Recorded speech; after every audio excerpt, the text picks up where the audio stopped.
Francisco Whitson Brown. I'm the CEO and Chief Design Officer of Nomad Systems. Nomad Systems was developed basically watching a major earthquake in Pakistan, watching floods, including Katrina in New Orleans, in Louisiana, Mississippi. I have family in New Orleans, and all of them lost their homes in Katrina, except for my grandmother. Everyone else lost everything. I remember 6 months later, once we were finally able to get into the city and drive around and check on everybody, I was blown away by the debris, by the destruction, and by the stories. Water everywhere, not a drop to drink. That was essentially what happened in Louisiana. The water was so contaminated, it was undrinkable.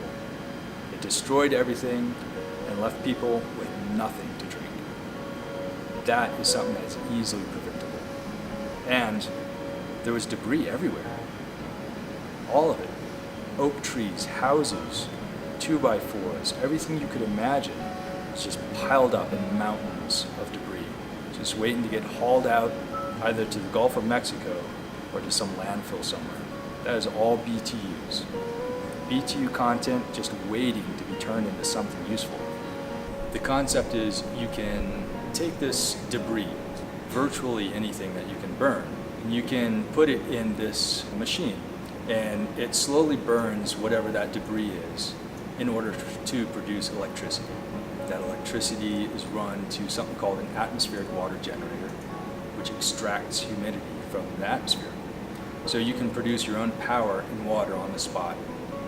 It's a way to provide emergency water to people who have nothing, who have just lost everything. But the other aspect of the emergency water generator is that we can provide refrigeration for things like medicines.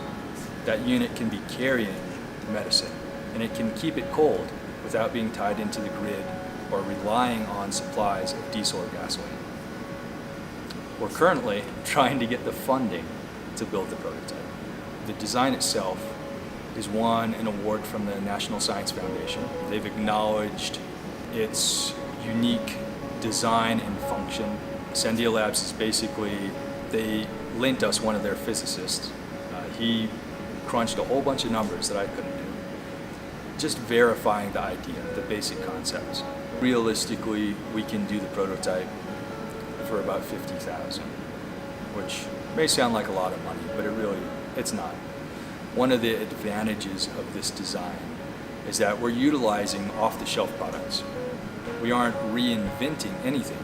We're reinventing the way these things work together, but the products themselves have already been proven and tested.